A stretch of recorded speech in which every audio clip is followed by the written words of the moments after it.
Hi, I'm not John Green. This is a presentation on the history of Poland from approximately the 10th century to 2000. There you can see the boundaries of Poland and the Polish flag over here, and the boundaries of Poland have actually changed pretty frequently. But Poland was founded in 966 by the Piast dynasty. And 966 is considered the founding of Poland because that is the date when the dynasty converted to Catholicism. Flash forward to the 1500s, where Catholicism is still strong in Poland. Now, the Protestant Reformation is going on at the same time as the Scientific Revolution. But despite that, Poland remains Catholic. Very firmly so. During this time, the Scientific Revolution is also going on, and this Catholic clergyman called Copernicus, pictured here, develops the heliocentric model, which proposed that the sun was the center of the solar system, not the earth, as you can see over here. The Catholic Church initially did not rebuke this, they sort of allowed it, but eventually, after Galileo preached the same thing and slighted the Pope, they placed Copernicus and Galileo's works on this index of prohibited. A little bit after Copernicus's publication in 1543, Poland and Lithuania united in 1569 into a commonwealth. The Polish-Lithuanian Commonwealth became a powerhouse in Europe. It actually was kind of aggressive. In 1610, it invaded Russia and captured Moscow, which was kind of the start of a rivalry between Poland, Lithuania, and Russia, which you will see later on throughout history. Now, while most of Europe was engulfed in 30 Years' War beginning in 1618, Poland and Lithuania opted to stay out, despite being Catholic. But still, it couldn't avoid war forever. And in 1648, after the end of a group called the Cossacks, they're an ethnic minority who will become important for the Russian Revolution. This group called the Cossacks rebelled in Poland, Lithuania, and they caused a lot of trouble, so the government tried to put that down. And up here, Russia took advantage of that situation and invaded the Commonwealth of Poland, Lithuania. A little bit after that, the Swedes came over and they invaded Poland, Lithuania, and it was just the perfect storm to attack Poland. And now, a third of the population of Poland, Lithuania died, which is actually quite close to the death toll in the 30 Years' War, interestingly. But eventually, the Poles repelled the Swedes, and later on, the Russians, and they were able to put down this invasion. Pop quiz! Which nations invaded the Commonwealth in the Deluge?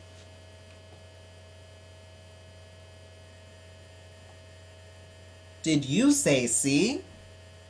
Me too! You're so smart! Flash forward again. In 1763, Poland-Lithuania elected a man to the throne, a man called Poniatowski. Poniatowski managed to be elected to the throne thanks to this woman named Catherine the Great, his one-time lover. The funny thing is that Catherine the Great got Poniatowski propelled to the throne, but historians believe and concur that the reason that she did this was to keep the Commonwealth weak because she thought he was weak. Ouch.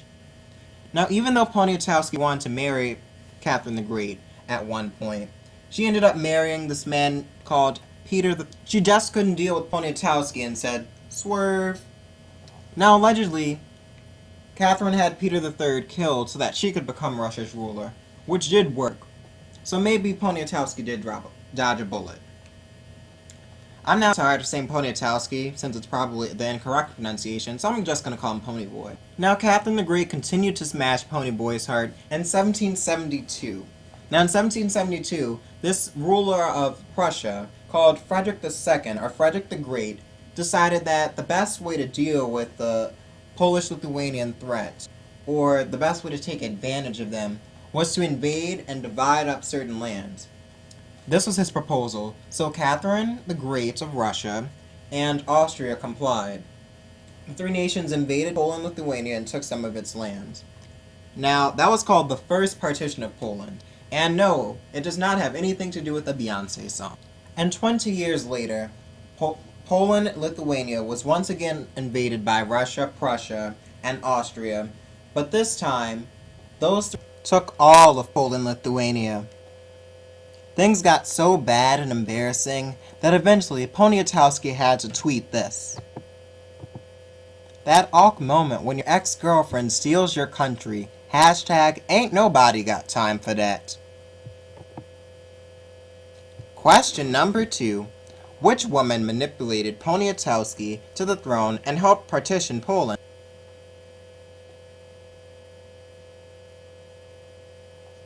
Did you say D?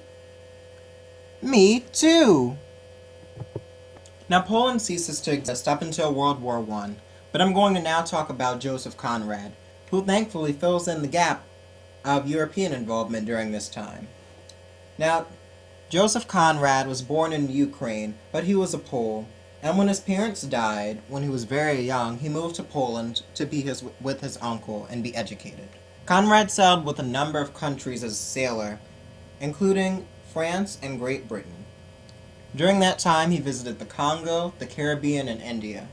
But his travels to the Congo were his most influential because they inspired him to write his most famous novel, Apocalypse Now. Did I just say that? I really meant Heart of Darkness by Joseph Conrad. Now, there's a lot of brutality and negative representations of European imperialism during this time. European imperialism took place in the late 1800s, and it was this time when the continent of Europe and Great Britain decided that they all wanted Africa. They each treated Africa like this pie or this cake, and they divided it among themselves, obviously without any consulting the Africans regarding the matter, who were very diverse in tribal groups and dialects.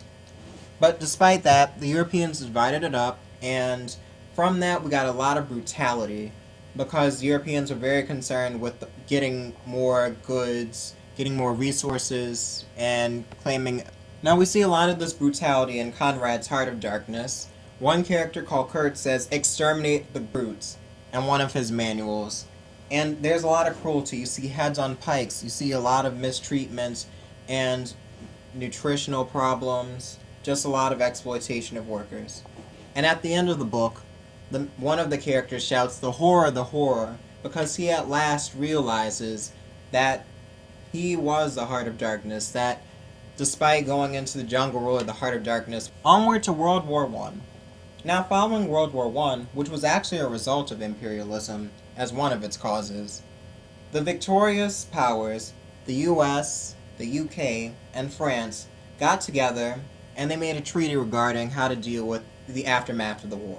One of the people there was US President Woodrow Wilson, and as part of his 14 points, wanted Poland as an independent nation once more.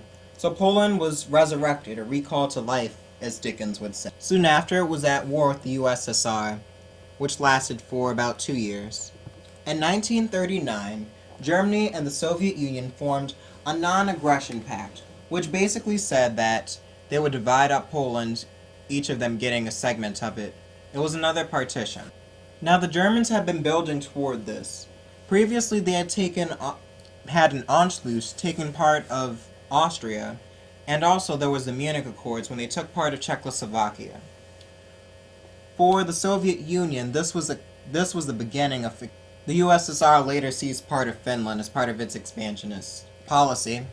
However, the Germans broke the non-aggression pact in 1941 by bombing Poland, which was at this portion was occupied by the USSR. In response, the Soviets joined the Allies, led by the United Kingdom, and eventually that year the US also joined in response to a Japanese attack on Pearl Harbor.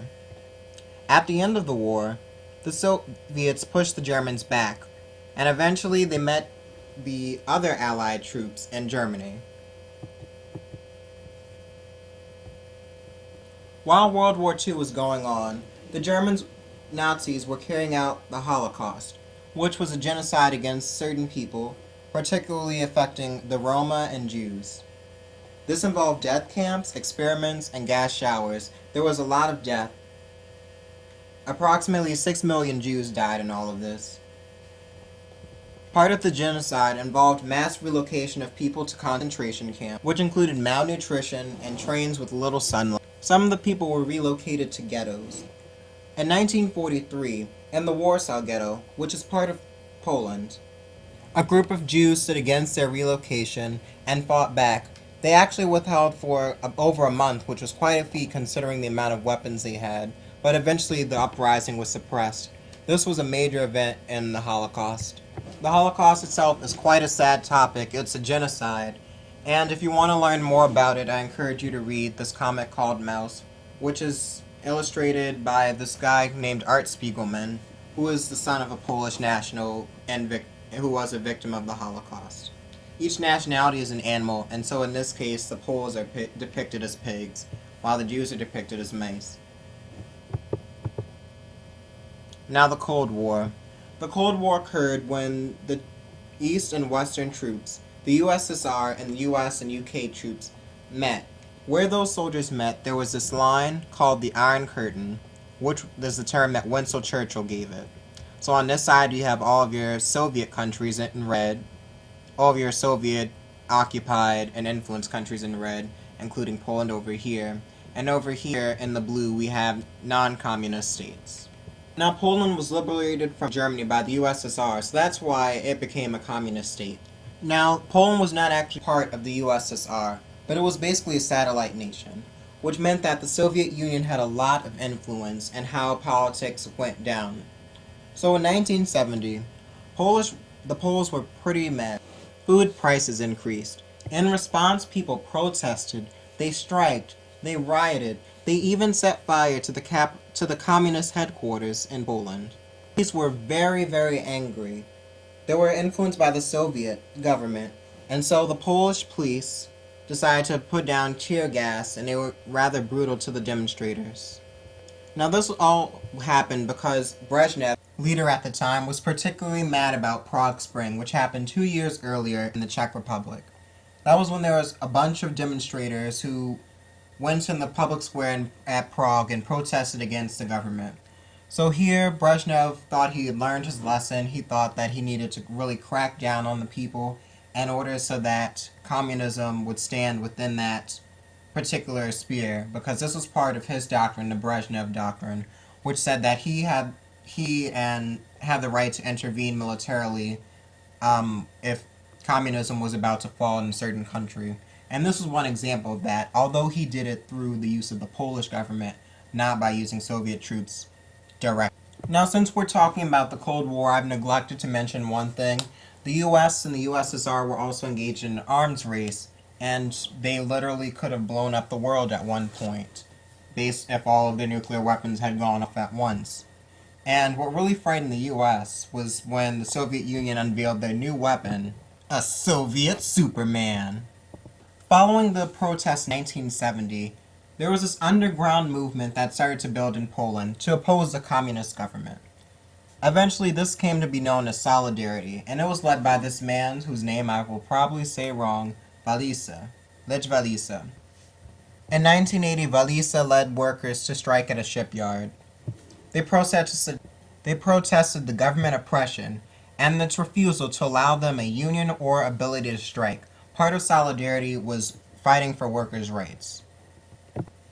After 2 weeks, the government gave in, allowing a union and a right to strike in the Gdansk Agreement. The movement became a union, which I've already stated as Solidarity, and this movement was so powerful that 1 in 4 Poles joined. Now, Brezhnev, who I've talked about earlier, didn't like Solidarity's influence, and he influenced the Polish government to outlaw it. Eventually, Walesa was also arrested upon the outlaw of Solidarity.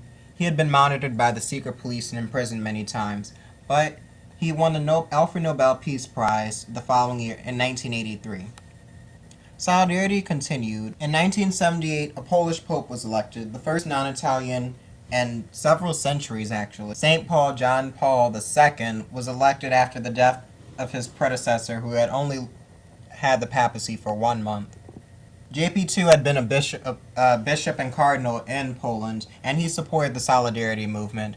He was also against communism, although his role in the fall of communism is debated. When Mikhail Gorbachev unveiled Glasnost and Perestroika, the Polish government lessened its attacks against Solidarity. They permitted it once more and had elections for some of the seats within the parliament. In 1989, Solidarity took most of those seats, and the following year, there was a non-communist prime minister. Communism had fallen in Poland. What was your favorite part?